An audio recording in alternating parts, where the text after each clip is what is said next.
خواجہ دلی غریب نواز عطا رسول ہند الولی امام حسین علیہ السلام کی بارگاہ میں خراج عقیدت پیش کرتے ہوئے کیا لکھتے ہیں؟ شاہ است حسین، بادشاہ است حسین، دین است حسین، دی پناہ است حسین، سردار ندار دست در دست یزید، حقا کے بنائے لا الہ است حسین۔ تو ان کلمات کو اللہ تبارک و تعالی نے وہ مقبولیت عطا فرمائی کہ شاید ہی امام پاک کی بارگاہ میں خراج عقیدت کا کوئی ایسا کلام ہوگا شاید ہی جس کو وہ مقبولیت حاصل ہو۔ تو انشاءاللہ العزیز غریب نواز نے جو فرمایا ہے اس کی وضاحت آپ کے سامنے کر دوں کہ ان کلمات کو جب ہم واقعی میں علم کے دائرے میں لیتے ہیں، جب اس کی توضیح کرتے ہیں، تو ہمارے آقا ہمارے دادا سرکار غریب نواز نے کیا فرمایا؟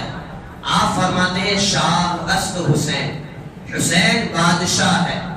لیکن سمجھنے سے قبل تقریب ذہن کے لیے چند باتیں میں عرض کرتا ہوں، آپ برائے مہربانی پریزنٹیشن آف مائنڈ کے ساتھ میری باتوں کو سمجھیں تاکہ آنے والی بات سمجھنا آپ کے لیے آسان ہو جائے۔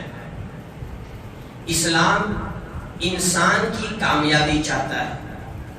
اسلام کیا چاہتا ہے؟ انسان کامیاب ہو جائے۔ اسلام انسان کی کامیابی چاہتا ہے،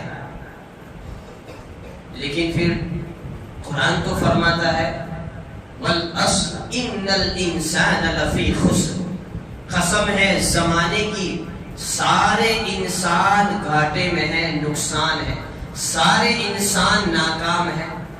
حالانکہ اسلام کیا چاہتا ہے؟ اسلام کیا چاہتا ہے؟ بولو بھائی، تھوڑا تو بولو۔ اسلام کیا چاہتا ہے؟ انسان کی کامیابی چاہتا ہے۔ اور قرآن کیا فرماتا ہے؟ انسان تو ناکام ہے۔ اگر یہ بات چند صدیاں پہلے کہی جاتی یا چند صدیاں پہلے اگر اس کا مصداق بنایا جائے تو سمجھنا آسان ہو، لیکن قرآن فرما رہا ہے، قرآن کہہ رہا ہے یہ انسان تو ناکام ہے، یہ انسان نقصان میں ہے۔ کس انسان کو کہہ رہا ہے قرآن؟ وہ انسان جو سائنس اور ٹیکنالوجی میں ماہر نظر آ رہا ہے، وہ انسان جو سمندروں کے سینوں کو چاک کرتے ہوئے اس کی تہ میں جا کر خزانے کو باہر لا رہا ہے، وہ انسان جو فضاؤں کو چیرتے ہوئے آسمانوں کی بلندی پر پہنچ رہا ہے، وہ انسان جو بڑے بڑے محل اور مکانات میں رہ رہا ہے، وہ انسان جس نے ایسی سواریاں کی کھوج کی ہے کہ چند سیکنڈ اور منٹوں میں وہ گھنٹوں کا سفر طے کر رہا ہے، اس کے باوجود قرآن کہہ رہا ہے گھاٹے میں۔ یہ بات مان کیسے لی جائے؟ اگر چند صدیاں پہلے بات جو تھی اگر اس کا مصداق بنایا جائے تو بات سمجھنا آسان ہے کہ وہ انسان جو غربت کی زندگی گزار رہا تھا، وہ انسان جو جنگلوں بیانات میں رہ رہا تھا، وہ انسان جس کے لیے سفر کے لیے کوئی ایسی سواری نہیں تھی، وہ انسان جس کے لیے رہنے کے لیے کوئی ایسا مکان نہیں تھا، وہ انسان جس کے پاس اتنی فیسلٹیز نہیں تھی، وہ انسان جس کے لیے کھانے کی ایسی اشیاء مہیا نہیں تھی، اگر ان کو مصداق بنایا جائے تو بات سچ تھی، لیکن اسلام کہہ رہا ہے سارے انسان گھاٹے میں ہیں۔ تو کامیابی کا جو معیار آپ نے بنایا ہے وہ آپ کا معیار ہے۔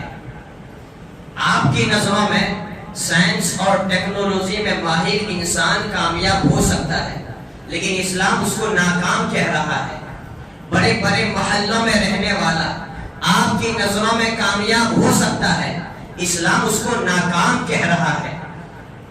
ایئر فلائٹ ہوائی جہازوں میں سفر کرنے والا انسان آپ کی نگاہوں میں ترقی یافتہ ہو سکتا ہے، لیکن اسلام اس کو ناکام کہہ رہا ہے، اس لیے کہ آپ نے جو کامیابی کا معیار بنایا ہے وہ اور ہے، وہ معیار اور ہے، اور اسلام نے جس کو کامیابی کا معیار بنایا ہے وہ اور سمجھاؤں تو ہماری جو حالت ہے اس کی دو حیاتیں ہیں، ایک ہے جسم، ایک ہے روح۔ ہماری حیات کتنی حیات ہے؟ دو، ایک ہے جسم، ایک ہے روح۔ ہم نے کامیابی کا جو معیار بنایا ہے وہ ہماری جسمانی کامیابی ہے، اور اسلام نے جو کامیابی کا معیار بنایا ہے وہ روحانی کامیابی ہے۔ اور بات کو آسان انداز میں سمجھاؤں، ایک ہے ہمارے اندر روحانیت اور ایک ہے حیوانیت۔ سارے کے سارے انسان حیوان ہیں، سارے کے سارے انسان جانور ہے۔ آپ بھی جانور ہے اور میں بھی جانور ہوں۔ پھر کوئی ایسا نہ کہ مولانا جو ہم سب کو جانور کہا۔ یہ سارے کے سارے انسان کیا ہے؟ جانور ہے۔ منطق کی کتابوں میں آپ پڑھیں گے چونکہ ہر ذی روح جاندار کو جانور کہا جاتا ہے۔ ہم سب کیا ہے؟ ہم سب حیوان ہیں، جانور بھی حیوان ہیں۔ فرق یہ ہے کہ ہم حیوان ناطق ہیں، ہم حیوان متمدن ہیں، ہم حیوان متنفس ہیں۔ اب اس بحث میں نہیں جانا ہے، صرف میں یہ سمجھانا چاہتا ہوں کہ ہم سب حیوان ہیں، ہم سب جانور ہیں، اور ہم نے جو کامیابی کا معیار بنایا ہے وہ جانوروں کی کامیابی ہے، وہ حیوان کی کامیابی ہے۔ اور اسلام حیوان کی کامیابی نہیں چاہتا بلکہ اسلام انسانیت کی کامیابی چاہتا ہے۔ اس لیے ہم جو کامیاب ہے ان چیزوں میں کامیاب ہے جو حیوانیت کے تقاضے، جن چیزوں میں سارے حیوان جانور مشترک ہے ان کو حیوانیت کا تقاضا کہا جاتا ہے۔ تو کھانا پینا یہ جانور بھی کھاتے ہیں تو اس میں ہم مشترک۔ اسی طریقے سے کسی کو دبانا، کسی پر غلبہ حاصل کر لینا، کسی کو جھکانا، یہ تقاضا حیوان میں بھی ہے، جانوروں میں بھی ہے۔ جانوروں میں بھی یہ چیز پائی جاتی ہے۔ تو اگر غلبہ حاصل کرنا اس کو آپ کامیابی کہتے ہیں تو یہ انسان کی کامیابی نہیں ہے، یہ حیوانیت کی کامیابی ہے۔ اسی طریقے سے دریاؤں کے سینوں کو چاک کرتے ہوئے تیرنے کو اور سمندروں کی تہ میں جا کر خزانوں کو باہر لانا، اس کو آپ کامیابی کہتے ہیں، تو یہ کامیابی انسان کی کامیابی نہیں بلکہ یہ حیوانیت کی کامیابی ہے۔ اس لیے کہ کامیابی کا معیار آپ کے نزدیک یہ ہے تو مچھلیاں بڑے بڑے سمندر میں اور سمندروں کے طوفانوں میں تیرتی نظر آ رہی ہیں۔ اگر فضاؤں میں اڑنا، آسمانوں کی بلندیوں کو چھونا، اس کو اگر آپ نے کامیابی کا معیار بنایا ہے تو پھر پرندے آپ سے پہلے کامیاب ہیں۔ لیکن یہ فضاؤں میں اڑنا انسان کی کامیابی نہیں ہے بلکہ حیوانیت کی کامیابی ہے۔ اور اسلام یہ چاہتا ہے کہ تمہارے اندر کا حیوان نہیں بلکہ تمہارے اندر کا انسان کامیاب ہو جائے، اور اسلام اسی لیے آیا اور اسلام نے اسی کامیابی کا راستہ بتایا۔ جب اس بات کو آپ سمجھ گئے تو اب آؤ خواجہ اجمیری کی بارگاہ میں۔ خواجہ اجمیری نے کیا کہا؟ شاہ اسد حسین۔ پہلے جو میں نے مقدمہ تقریب فہم کے لیے جو کہا وہ سمجھے کہ نہیں؟ انسانیت کی کامیابی اور ہے اور حیوانیت کی کامیابی اور ہے۔ انسان غربت میں رہ کر بھی کامیاب ہو سکتا ہے اور انسان مالدار ہو کر بھی ناکام ہو سکتا ہے۔ انسان ہواؤں میں اڑ کر بھی ناکام ہو سکتا ہے، انسان زمین پر بیٹھ کر بھی کامیاب ہو سکتا ہے، انسان بھوکا رہ کر بھی کامیاب ہو سکتا ہے، انسان کے دسترخوان پر طرح طرح کی غذاؤں کے موجود ہونے کے باوجود بھی وہ ناکام ہو سکتا ہے۔ اب وہ امام عالی مقام کی ہم جب زندگی کو دیکھتے ہیں اور خواجہ اجمیری نے جو امام پاک کی بارگاہ میں خراج عقیدت پیش کی ہے، آپ کہتے ہیں شاہ اسد حسین، بادشاہ اسد حسین۔ حسین بادشاہ ہے، حسین شاہ ہے، حالانکہ بادشاہی کا تصور ہمارے یہاں کیا ہے؟ بادشاہ کون ہوتا ہے؟ ارے جس کا تخت ہو، جس کے سر پر تاج ہو، جس کا محل ہو، جس کے یہاں پرجا خادمانہ طور پر کھڑی ہو، جس کے پاس لشکر ہو، سپاہی موجود ہو، اسلحہ ذات ہو۔ بادشاہی کا تصور یہی تو ہے۔ بادشاہی کا تصور یہی تو ہے. پھر بھی سرکار غریب نواز کہتے ہیں شاہ است حسین، ایک طرف آپ کا یہ بادشاہی کا تصور اور دوسری طرف ہمارے مظلوم امام کی حالت جو غربت کی زندگی گزار رہے ہیں، ہمارے امام مظلوم جو محلوں میں نہیں رہ رہے بلکہ مدینہ میں محلے قریش میں رہ رہے ہیں، وہ امام مظلوم جو فقیرانہ شان کے ساتھ قافلے کے ساتھ سواری کر رہے ہیں، جو مفلوق الحال ہے، جو بھوکے ہیں اور پیاسے ہیں، اس کے باوجود سرکار غریب نواز کہہ رہے ہیں شاہ است حسین، بادشاہ است حسین. کیوں کہہ رہے ہیں؟ اس لیے کہ آپ نے جو بادشاہی کا تصور کیا ہے، یہ آپ نے جو تصور بنایا ہے اور وہ معیار بنایا ہے وہ حیوانیت کی کامیابی ہے، برخلاف امام حسین علیہ السلام کو جو غریب نواز نے کہا ہے واقعی میں آپ بادشاہ ہیں، واقعی میں آپ شاہ ہیں. اس لیے کہ جب ہم آپ کی زندگی کو دیکھتے ہیں بظاہر مخلوقانہ حال نظر آتا ہے، لیکن 1300 سال گزر جانے کے باوجود آج امام حسین ہزاروں دنوں کی درکن بنے بیٹھے ہیں. آج 1300 سال گزر جانے کے باوجود دنوں کے آج 1300 سال گزر جانے کے باوجود آج لوگوں کے دلوں پر امام حسین حکومت کرتے نظر آ رہے ہیں، بادشاہی کرتے نظر آ رہے ہیں. اسی لیے سرکار غریب نواز کہتے ہیں شاہ است حسین، بادشاہ است حسین. 1300 سال گزر گئے، اس کے باوجود آج عاشقوں کے دلوں میں حسین زندہ ہے، حسینیت زندہ ہے. لیکن وہ یزید جو تخت پر بیٹھنے والا، وہ یزید جو اپنے سر کو تاج سے سجانے والا، وہ یزید جو محلہ میں بیٹھنے والا، وہ یزید جس کے سامنے رعایا خادمانہ طور پر کھڑے ہونے والی، وہ یزید جس کے پاس لشکر کی کوئی کمی نہیں تھی، وہ یزید جس کے پاس سپاہیوں کی کوئی کمی نہیں تھی، وہ یزید جس کے پاس اسلحہ جات کی کوئی کمی نہیں تھی، اس کے باوجود وہ یزید ناکام نظر آ رہا ہے. اس لیے کہ آج 1300 سال گزر گئے، اس کے باوجود نہ یزید کا نام بچا ہے، نہ یزید کا نام لینے والا ہے. میرے امام کا جب ذکر ہوتا ہے تو ذکر خیر ہوتا ہے، میرے امام کا جب نام لیا جاتا ہے تو برکتاً نام لیا جاتا ہے. حالانکہ آپ کی زندگی اور تھی اور وہ یزید تخت و تاج کا مالک ہونے کے باوجود جب یزید کا نام لیا جاتا ہے تو اس پر لعنت کی جاتی ہے. جب یزید کا نام لیا جاتا ہے تو برائی کے ساتھ نام لیا جاتا ہے. تو خواجہ اجمیری کہتے ہیں حقیقت میں بادشاہت یہ امام حسین کی تھی. ہزاروں دلوں پر آپ راز کرتے نظر آ رہے ہیں. اور یہی تو بات تھی کہ اگر یزید امام پاک کی بیعت نہ لیتا، امام پاک نے انکار کر دیا، تو ایک کی بیعت نہ ہونے سے کیا فرق پڑتا؟ وہ یزید کہ دمشق پر اس کی حکومت، شام پر اس کی حکومت، کوفہ والے اس کو مان چکے تھے. ایک امام حسین نہ مانتے، ان کی بیعت نہ ہوتی تو کیا فرق پڑتا؟ اگر ایک ووٹ نہ ملے، اگر ایک انکار کرے، اگر ایک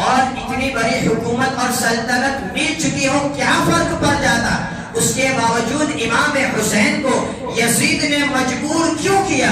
یزید جانتا تھا کہ تخت و تاج پر بیٹھنے کے باوجود، اتنے سب لوگوں کی بیعت کے باوجود مجھے حکومت مل سکتی ہے، مجھے سلطنت مل سکتی ہے، لیکن جب تک امام بیعت نہیں کریں گے مجھے امامت نہیں مل سکتی. اس تخت پر بیٹھ کر میں بادشاہ، میں حاکم تو ہو سکتا ہوں لیکن رسول خدا کا نائب نہیں ہو سکتا ہوں. اس تخت پر بیٹھ کر میں سلطنت کا وارث تو کہلاؤں گا، سلطنت کا حاکم تو کہلاؤں گا، لیکن میں قوم کا امام نہیں کہلاؤں گا. قوم مجھے امیر المؤمنین نہیں کہے گی. اسی لیے اس نے امام پاک کو مجبور کیا کہ اگر یہ ایک مان جائیں گے تو میں رسول کا نائب کہلاؤں گا، اگر یہ ایک مان جائیں گے تو مجھے امامت مل جائے گی. لیکن میرے امام نے ہرگز یزید کی اس منشا کو پورا ہونے نہیں دیا. آؤ پھر اور چلیں. خواجہ اجمیری کیا کہتے ہیں؟ تو خواجہ اجمیری نے جو کہا شاہ است حسین، بادشاہ است حسین، اس کا مطلب یہی ہے حسینیت جو کہ خون میں لٹ پٹ شہید ہونے کے باوجود آپ نے جامع شہادت نوش فرمایا، پھر بھی دلوں پر راج کرتے نظر آ رہا. آگے کہتے ہیں دین است حسین. اس کو سمجھنے کے لیے اور تھوڑی باتیں اور سمجھ لیں، کتابوں سے دین سیکھیں لیکن کتابوں سے ڈائریکٹ دین سیکھنے میں پریشانی ہو سکتی ہے. کتابوں سے دین سیکھنا یہ آسان نہیں ہے، بڑا دشوار ہے، بلکہ ڈائریکٹ کتابوں سے دین سیکھنے میں بہک جانے کا بھی اندیشہ ہے. بلکہ یہ تو قرآن کہہ رہا ہے یضل بہ کثیرا ویہدی بہ کثیرا. اس قرآن سے بہت سے لوگ ہدایت پا گئے، ہدایت پا جائیں گے. یضل بہ کثیرا، بہت سے لوگ گمراہ ہو جائیں گے اس قرآن سے. تو میں کیا کہہ رہا تھا، کتابوں سے دین کو سمجھنا بڑا دشوار ہے.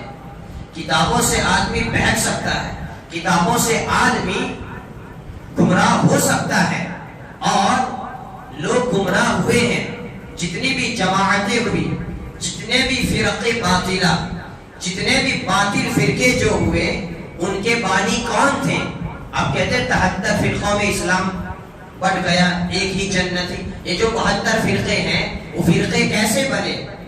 وہ فرقوں کا بانی، ان فرقوں کو بنانے والا جاہل نہیں تھا، بلکہ قرآن و حدیث کا جاننے والا.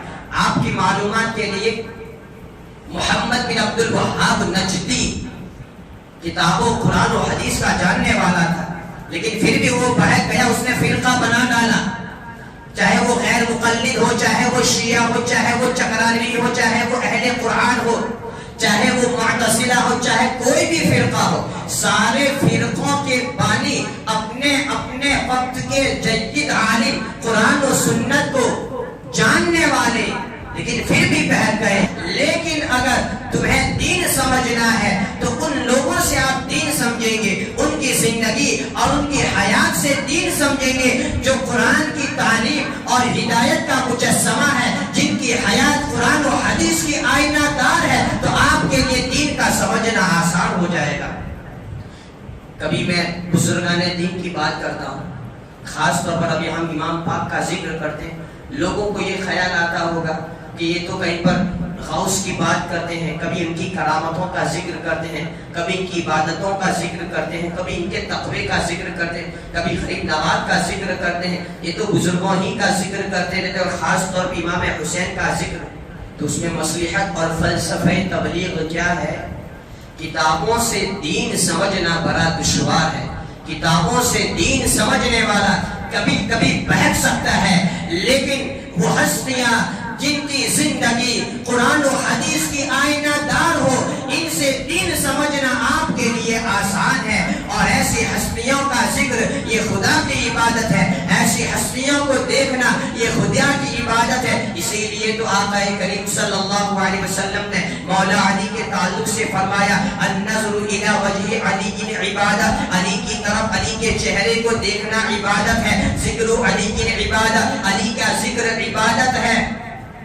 تو یہاں پر حضرت علی کا ذکر بطور فرد واحد نہیں ہے، ایک فرد کی حیثیت سے نہیں ہے، بلکہ علی کا ذکر ایک دین کی حیثیت سے ہے. اور جو بھی ان صفتوں کا حامل ہوگا اس کا ذکر کرنا عبادت ہوگا، اس کو دیکھنا عبادت ہوگا. اور جب ہم یہ ہجری سن 60 کو دیکھتے ہیں تو اس وقت میں امام حسین علیہ السلام سے بڑھ کر کوئی ایسا مجسمہ قرآن و حدیث کا پابند ایسا تھا ہی نہیں. بلب سے دیگر غریب نواز نے جو کہا دین اصل حسین، حقیقت میں حسین ہی دین ہے. جب حقیقت میں حسین ہی دین ہے تو حسین کا ذکر کرنا یہ عبادت ہو جائے گا، حسین کو دیکھنا یہ عبادت ہو جائے گا، حسین کا چرچا کرنا یہ عبادت بن جائے گی. بلکہ حسین کا ذکر آپ کے لیے دین کو سمجھنا آسان بنا دے گا. اب جس کو دین سمجھنا ہو وہ حسین کو سمجھ لے. اگر کسی کو دین لینا ہو تو حسین کی حیات کا مطالعہ کرے.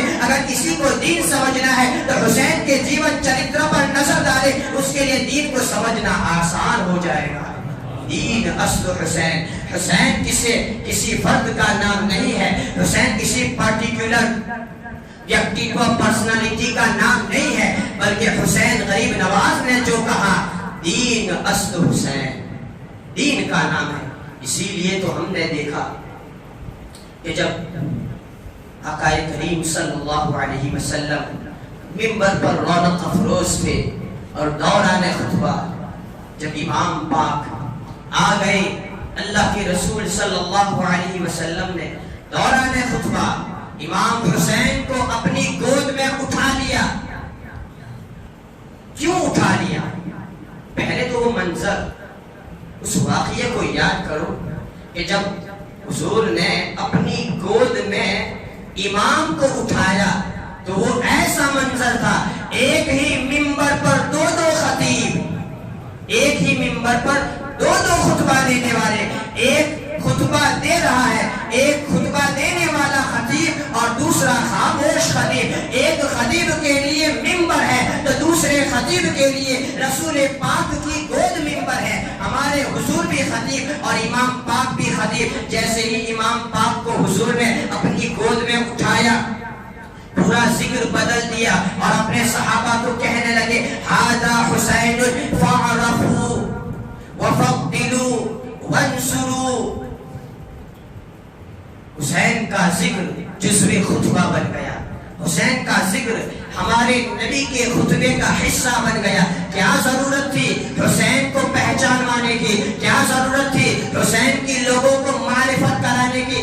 اس وقت قریب غالباً امام حسین 3-4 سال کے 5 سال کے رہے ہوں گے. سرکار کہہ رہے ہیں ھذا حسین. کیا صحابہ نہیں جانتے ہیں کہ یہ حسین ہے؟ کیا صحابہ کو نہیں معلوم یہ نبی کے نواسے ہیں؟ کیا صحابہ کو نہیں معلوم کہ یہ علی کے لگتے جگر ہے؟ سارے صحابہ کو معلوم ہے، اس کے باوجود ہمارے آقا کہہ رہے ہیں ھذا حسین، اور پھر کہہ رہے ہیں فارغو، ان کو پہچانو. کیوں کہہ رہے؟ سارے صحابہ جانتے ہیں یہ علی کے لگتے جگر ہے، پھر بھی سرکار کہہ رہے ہیں فارغو، ان کو پہچانو.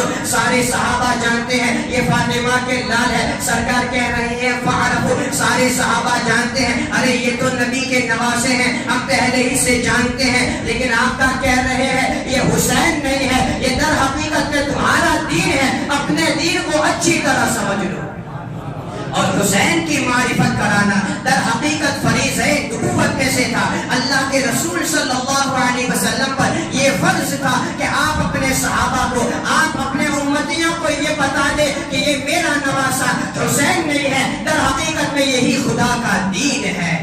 اور پھر کہ وفضلوا، اس کی تعظیم کرو، اس کی توقیر کرو، وانصروا، اس کی مدد کرو. کیا ضرورت امام کی مدد؟ کیا ضرورت امام کو مدد کی؟ ارے جن کی مدد کے لیے خود رسول کائنات ہے، جن کی مدد کے لیے حیدر کرار ہے، جن کی مدد کے لیے قریش کا پورا خاندان ہے، آج وہی چھوٹے اور اس چھوٹے بچے کو مدد کی کیا ضرورت؟ اس کا کیا لڑائی جھگڑا؟ اس کا کون بگاڑے گا؟ اس کے باوجود حضور کہہ رہے ہیں وانصروا، اس کی مدد کرو. در حقیقت میں وہ چھوٹے بچے کی مدد کی بات نہیں ہو رہی ہے، نبی کے نواسے کی بات نہیں ہو رہی ہے، علی کے لگتے جگر کی بات نہیں ہو رہی ہے. حضور اپنے غلاموں کو، اپنے صحابیوں کو، اپنے امتیوں کو بتا رہے ہیں کہ اس کو نبی کا نواسا نہ سمجھے، اس کو علی کا لال نہ سمجھے، بلکہ یہی تمہارا دین ہے. جب ضرورت پڑے اس دین کی تو تمہیں ان کی مدد کرنا ہے. وانصروا، ان کی مدد کرو. تو سرکار غریب نواز کہتے دین اصل حسین، حسین تمہارا دین ہے. سرکار غریب نواز نے جو خراج عقیدت پیش کی ہے ان کلمات کی تفسیر کرے تو امام پاک کی توقیر ہی توقیر ہے، آپ کی عظمت ہی عظمت بیان ہو رہی ہے. اور آؤ پھر اور ایک واقعہ نگاری مقصود نہیں، لیکن حسین کیسے دین ہے. واقعہ بڑا مشہور ہے. اللہ کے رسول صلی اللہ علیہ وسلم سجدے میں تھے، حسین پشت پر سوار ہو گئے اور سرکار شیخ الاسلام کہتے ہیں سبت نبی ہے، پشت نبی پر اور سجدے کی حالت ہے. سبت نبی ہے، پشت نبی پر اور سجدے کی حالت ہے. آقا نے تسبیح بڑھا دی، بیٹا ہی کچھ ایسا ہے. اب دونوں جہتوں سے میں اپنی بات کو عرض کروں گا. حسین دین ہے یا دنیا ہے؟ جو لوگ حسین کو دین کہتے ہیں ان کی محبت کے تقاضے کو بھی میں پورا کروں گا، اور عداوت میں جو حسین کو ایک امتی اور نواسے رسول کی حیثیت سے جانتے ہیں ان کے تقاضوں کو بھی پورا کرتے ہوئے ان کی عداوت کو بھی آپ کے سامنے لاؤں گا. دونوں جہادوں کو میں یہاں پر پیش کروں گا. آپ پہلے جس کو چاہیں اس کا خلاصہ کروں گا. حسین دین ہے یا دنیا؟ کس کا خلاصہ کروں؟ دین یا دنیا میں سے کسی ایک کو چنو. دین ہے. چلو تو پہلے دین کا خلاصہ. جب حضور سجدے میں گئے، اللہ کے رسول صلی اللہ علیہ وسلم کی پشت پر امام حسین سوار ہو گئے. جب سجدے میں گئے تو جھکے کس کے لیے تھے؟ خدا کے لیے جھکے تھے. سر نہیں اٹھا رہے ہیں امام حسین کے لیے، اس لیے نہیں کہ وہ آپ کے نواسے ہیں. جھکے تھے خدا کے لیے. نہیں اٹھ رہے ہیں خدا کے دین کے لیے، جھکے تھے خدا کے لیے. اگر اٹھ جائے وہ خدا کا دین گر نہ جائے، تو اسی لیے اللہ کے رسول صلی اللہ علیہ وسلم جھکے رہے. اس وقت تک آپ نے سجدے سے سر نہیں اٹھایا جب تک اپنی مرضی سے امام پاک پشت نبی سے نہیں اترے. ارے قربان جاؤ، وہ نبی کی نماز ہے کہ کہہ رہے ہیں سبحان ربی الاعلیٰ سبحان ربی الاعلیٰ، لیکن دل میں یہی خیال ہے کہ ارے میرا نواسا میری پشت پر سوار ہے، اس لیے کہ وہ در حقیقت میں نواسا نہیں ہے بلکہ خدا کا دین ہے. سبحان ربی الاعلیٰ، دین پشت پر سوار ہے. سبحان ربی الاعلیٰ، دین پشت پر سوار ہے. تو حسین کو جب نبی نے اپنا دین، جب حسین کو نبی نے خود دین کہا، تو اسی چیز کو غریب نواز نے کہا دین اصل حسین، دین اصل حسین. اور اگر حسین کو دنیا کا ہے جیسا کہ لوگ کہنے والے کہتے ہیں، تو ان کی عداوت کو بھی تو ہم کھولیں کہ جب حضور سجدے میں گئے تو سر نہیں اٹھا رہے ہیں، تو حضور کی نماز میں خیال آیا کہ نہیں کہ امام حسین پشت پر ہے، امام حسین پشت پر ہے، نواسا پشت پر ہے. یہ کیسی نبی کی نماز کہ جس نبی کی نماز میں ایسے بیرونی خیالات آتے ہو، نبی کے نماز میں اپنے نواسوں کا خیال آتا ہو، نبی کی نماز میں اپنی بیٹی کے لڑکے کا خیال آتا ہو. یہ نبی کی نماز کیسی؟ یہ تو دنیاوی خیالات ہے. امام حسین کے خیال کو، نبی کی نماز کو، امام حسین کے خیال نے نبی کی نماز کو ناقص نہیں کیا.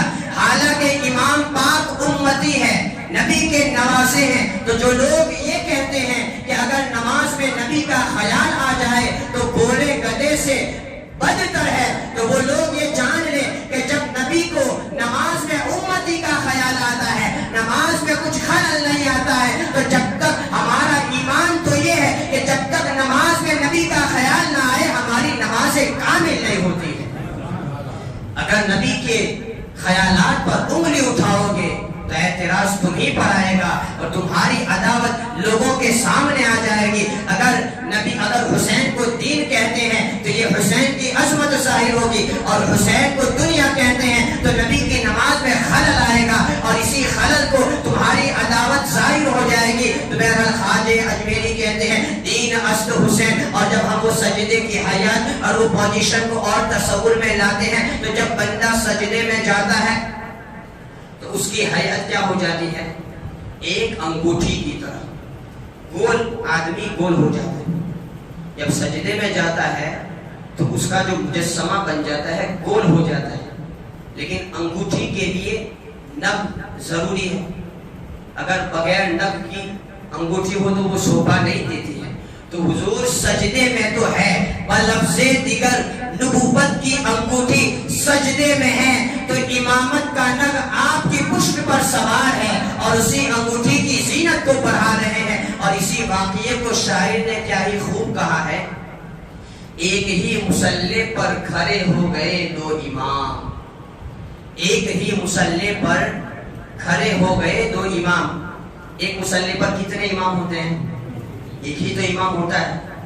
لیکن شاعر نے کیا خوب کہا ہے، جبل پور کے شاعر ہے، ایک ہی مصلی پر کھڑے ہو گئے دو امام، پشت پر نواسا ہے تو سجدے میں رسول، پشت پر نواسا ہے تو سجدے میں رسول.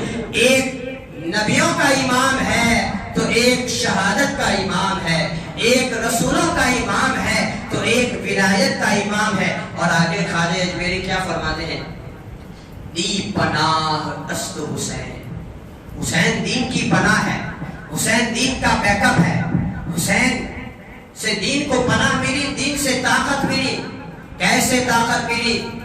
ایک وقت تھا کہ جب دین مزمحل ہو چکا تھا، کمزور ہو چکا تھا، دین کی رگوں سے خون بہ رہا تھا، اور اسی چیز کو حضرت ابو ہریرہ نے کہا اللہم انی اعوذ بک من رأس الستین و امارت الصبیان، باری تعالیٰ ہجری سن 60 سے میں تیری پناہ چاہتا ہوں، اور یہ لوٹوں کی حکومت سے میں تیری پناہ چاہتا ہوں، اس سے قبل تو مجھے موت عطا فرما۔ تو حضرت ابو ہریرہ کی دعا قبول ہوئی، اور واقعہ نہیں ہوا، وہ یزید کی حکومت کا وقت 60 ہجری ہی تھا۔ آپ جانتے تھے کربلا کا واقعہ 61 میں پیش آیا، تو وہ ہجری تھی، اس وقت دین مزمیر ہو چکا تھا، دین کمزور ہو چکا تھا، دین کی رگیں زخمی ہو گئی تھی، اور دین کی زخمی رگوں سے خون بہ رہا تھا۔ تو اس وقت ایک ایسے انسان کی ضرورت تھی جو دین کی حفاظت کرے، جو دین کی معاونت پھر سے خون سے دین کی رگوں کو بھر دے، اور دین کے جو زخمی ہیں وہ زخموں کو پور کر دے۔ تو انہی زخموں کو پور کرنے کے لیے، دین کی رگوں کو پھر سے خون بھرنے کے لیے اللہ تبارک و تعالیٰ نے جس شخصیت کا انتخاب کیا وہ شخصیت امام علی امام پاک ہے، اور اسی لیے سرکار غریب نواز کہتے ہیں دین پناہ اشرف حسین۔ آپ یہاں پر کہیں کہ دین کی رگوں کو خون پور کرنے کے لیے اگر کوئی بھی ہوتا تو چل جاتا۔ اس وقت صحابہ کرام بھی تو موجود تھے، اس وقت دیگر اہل بیت اطہار بھی تو موجود تھے، اس وقت تابعین کی جماعت بھی تھی، تو ان میں سے کوئی بھی آتا دین کی مدد کر دیتا۔ دین جو کمزور ہو چکا تھا، شریعت کی جو کھلا کھلا شریعت کا النگن ہو رہا تھا،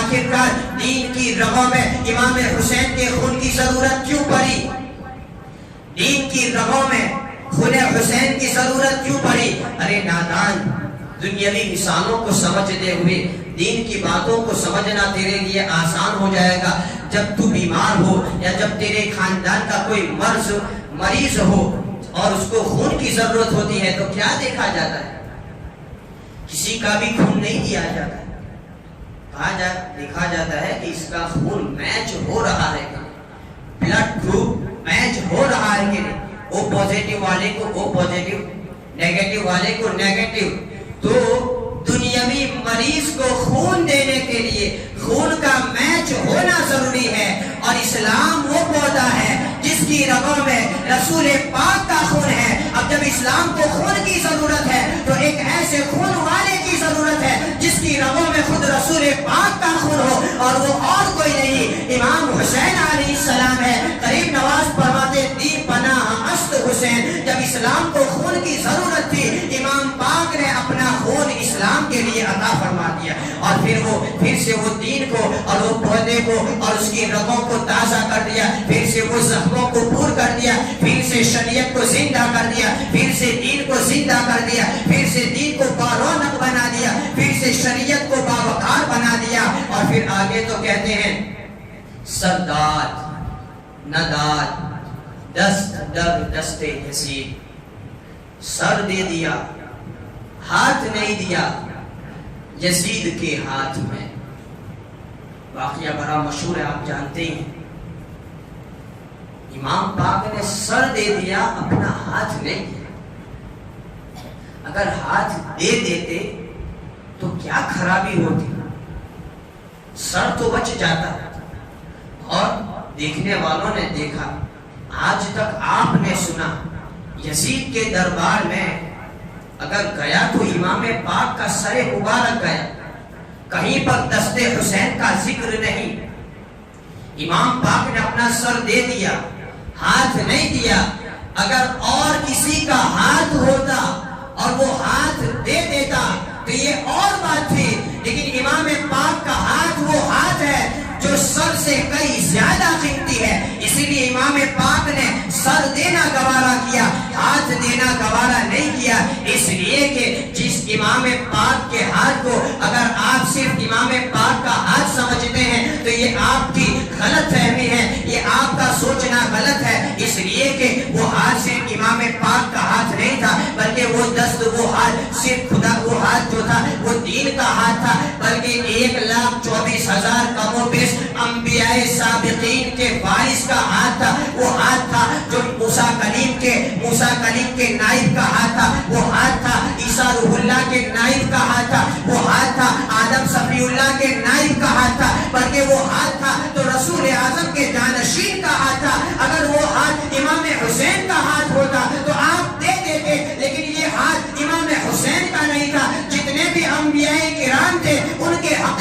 حارث کا ہاتھ تھا، امام حسین کا تنہا ہاتھ دینا انبیاء کرام کی جو امامت ہے، انبیاء کرام کی جو نیابت ہے، اس نیابت کو یزید کے حوالے کرنا تھا۔ میرے امام نے اپنا سر دینا گوارا کیا لیکن وہ ہاتھ کو بچا لیا۔ ہرگز وہ ہاتھ آپ نے نہیں دیا، اور جب گئے اور اسی ہاتھ کو نہ دینے میں میرے امام نے اپنے امام حسن علیہ السلام کی یادگار حضرت قاسم کو قربان کر دیا۔ وہ ہاتھ نہ دینے کے لیے آپ نے بہن زینب کے بیٹوں کو، اپنے حقیقی بانجو اون محمد کو قربان کر دیا۔ وہ ہاتھ نہ دینا پڑے اسی لیے امام حسین نے حضرت عباس جیسے بھائی کو قربان کر دیا۔ وہ ہاتھ نہ دینا پڑے اسی لیے امام پاک نے حضرت مسلم جیسے چچیرے بھائی اور ان کے شہزادے عبدالابراہیم اور محمد کو قربان کر دیا۔ وہ ہاتھ نہ دینا پڑے اسی لیے امام پاک نے شیر خوار اپنے بیٹے علی اصغر کو قربان کر دیا، تو کہیں پر علی اکبر کو قربان کر دیا، تو کہیں پر حضرت حور جیسے غلام اور پکے سچے عاشق کو قربان کر دیا۔ سب کو قربان کرنا اور خود بھوکے پیاسے رہ کر قربان ہونا گوارا کیا، لیکن آپ نے اپنا ہاتھ نہیں دیا۔ اور وہ بیعت کا انکار امام پاک کا اتنا زوردار، اتنا پاورفل تھا کہ جب وہ قافلہ یزید کے دربار میں پہنچا تو اب آپ کے جانشین کون؟ امام زین العابدین۔ یزید چاہتا تو امام پاک کا ہاتھ نہ لے سکا، امام پاک کی بیعت نے نہ لے سکا۔ یزید چاہتا تو امام زین العابدین کی بیعت لے سکتا تھا۔ امام زین العابدین کے ہاتھ کو لے کر یہ کہہ سکتا تھا کہ یہ اب امام پاک کے نائب ہے، ان کی بیعت امام کی بیعت ہے، لیکن امام حسین کا یہ زوردار اور پاورفل بیعت کا انکار یزید کو یہ سمجھا گیا کہ سیدوں کا یہ گھرانہ ہے، یہ سر دے سکتے ہیں لیکن ہاتھ کبھی نہیں دے سکتے ہیں، اور قیامت تک آنے والے حکمرانوں کو، قیامت تک آنے والے سلطانوں کو، قیامت تک آنے والے عمراء اور بادشاہوں کو یہ پیغام آپ دے چکے کہ سید کا بچہ اپنے سر کو دے سکتا ہے لیکن ہرگز اپنے ہاتھ کو کسی نااہل کے ہاتھ میں نہیں دے سکتا ہے۔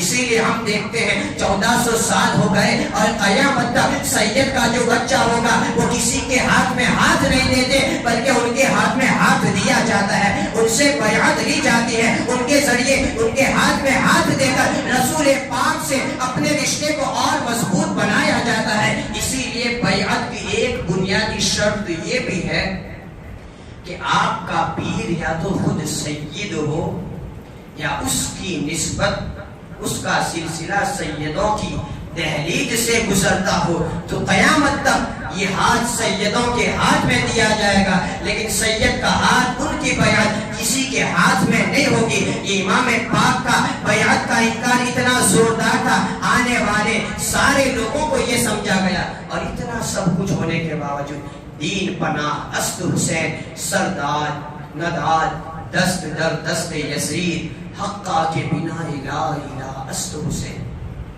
اتنا سب کچھ ہونے کے باوجود کسی کو کوئی افسوس نہیں، کوئی پشیمانی نہیں۔ پردہ نشین خواتین کے سروں سے کسی کے سر سے شوہر کا سایہ اٹھ گیا، کسی کے سر سے بھائی کا سایہ اٹھ گیا، کسی کے سر سے آپ کا سایہ اٹھ گیا، لیکن اس کے باوجود ان میں سے کسی کو بھی کوئی شرمندگی، کوئی افسوس اور کوئی پشیمانی نہیں۔ کسی نے یہ نہیں سوچا، اور دوران سفر کربلا کا اتنا بڑا واقعہ زور پذیر ہوا، لیکن کسی نے بھی امام کے فیصلے کو غلط نہیں قرار دیا۔ سفر میں چلتے چلتے چاہے وہ حضرت قاسم ہو، حضرت عباس ہو، حضرت مسلم ہو، یا دیگر خواتین یا آپ کے احبہ چاہنے والے ہو، کسی نے بھی یہ نہیں کہا کہ امام آپ غلط کر رہے ہیں یا ہمیں افسوس ہے، یا بعد میں امام زین العابدین نے کہا ہو کہ میرے والد نے جو کیا وہ افسوسناک تھا، اس لیے کہ امام حسین بتا گئے کہ کامیابی اسی میں ہے۔ امام حسین تمہیں کامیابی کا یہ پیغام اور کامیابی کا معیار سمجھا گئے کہ یزید تخت پر بیٹھنے کے باوجود ناکام ہے، اور میں دیکھ لو کربلا کے میدان میں تپتی ہوئی ریت میں اپنے گلے کو، اپنے بدن کو، اپنے در کو تن سے جدا کرنے کے باوجود، اپنے سر کو الگ کرنے کے باوجود میں کامیاب ہوں۔ امام حسین سمجھا گئے کہ تخت پر بیٹھنے کے باوجود میرے خونوں سے اپنے ہاتھوں کو لٹ پٹ کرنے والا وہ یزید ناکام ہے، اور دیکھ لو کربلا کے میدان میں ہمارے جوانوں کی لاشیں ادھر ادھر پڑی ہے، اس کے باوجود میں کامیاب ہوں۔ امام حسین تمہیں یہ سمجھا گئے کہ امام حسین تمہیں یہ سمجھا گئے کہ یہ جو کامیابی ہے وہ تخت پر بیٹھنے سے نہیں ہے، بلکہ وہ رسول خدا کو راضی کرنے سے ہے۔ کامیابی ایسے نہیں ہوتی ہے۔ تو امام پاک جب یہ سمجھا گئے تو کوئی بھی خاندان والا یا پسماندگان میں سے ایسا نہیں تھا، اس لیے کہ سب کو اپنی کامیابی کا یقین تھا، سب کو اپنی نجات کا یقین تھا، برخلاف یزید کے کہ یزید نے امام پاک کے خون کو بہایا، نبی شہزادوں کے خون کو بہایا، ان پر ظلم و ستم کیا، ان پر پانی دانا وغیرہ بند کر دیا۔ امام زین العابدین نے امام حسین کی شان میں کوئی بھی ایسی بات نہیں کی جس کی وجہ سے بیٹے کا باپ کے اس فیصلے سے خلاف ہونا آپ کو معلوم ہو۔ لیکن آؤ یزید کے پاس، یزید کا بیٹا کیا کہتا ہے؟ یزید اتنا کامیاب لوگوں کی نظر میں ہونے کے باوجود اس کی ناکامی کو اس کے بیٹے نے لوگوں کے سامنے کھلا کھلا کر دیا۔ یزید کا بیٹا کہتا ہے، الصواعق المحرقہ، علامہ ابن حجر مکی نے لکھا ہے کہ یزید کا بیٹا کہتا ہے کہ میرے باپ نے میرے باپ کو حاکم تو بنایا گیا، وقد کان لا اہل لہ، جو بات میں نے شروع میں کہی تھی اب اس کو کامیابی اور ناکامی تھی۔ یزید کا بیٹا کہہ رہا ہے میرے باپ کو حاکم بنایا گیا، وقد کان لا اہل لہ، حالانکہ وہ اس کا حقدار نہیں تھا، وہ اس کام کے لائق نہیں تھا۔ یزید کا بیٹا کہتا ہے کہ میرے باپ نے نواسے رسول سے لڑائی کی، نقصت عمرہ، اس کی عمر کو کم کر دیا گیا۔ یزید کا بیٹا کہتا ہے سارا فی قبرہ معدوبا بذنوبہ، اس گناہ کی وجہ سے میرے باپ کو اس کی قبر میں عذاب دیا جاتا ہے۔ تو امام پاک کے شہزادے امام زین العابدین اپنے والد کی کامیابی کو دنیا والوں کو سمجھا گئے، اور یزید کے بیٹے نے بتا دیا کہ میرا باپ تخت پر بیٹھنے کے باوجود اہل بیت پر ظلم کرنے کی وجہ سے ناکام رہا، یہاں تک کہ باپ کے اس فعل نے اس کو اتنے صدمے میں ڈال دیا کہ یزید کی موت کے بعد جب لوگوں نے اس کو اسی تخت اور حکومت پر بٹھانا چاہا تو اس نے دروازہ اندر سے بند کر دیا، انکار کر دیا۔ 40 دن تک اسی کمرے میں رہا کہ جس تخت و تاج کی بنیاد میں، جس تخت و تاج کی جڑوں میں اہل بیت کا خون ہو، ہرگز اس کو میں ایکسپٹ نہیں کر سکتا، اور 40 دن اسی کمرے میں رہ کر پھر اس کا انتقال ہو جاتا ہے۔ اور سرکار غریب نواز کہتے ہیں حقا کے بنائے لا الہ است حسین، خون حسین نے اسلام کی جڑوں میں، خون حسین نے اسلام کی جڑوں کو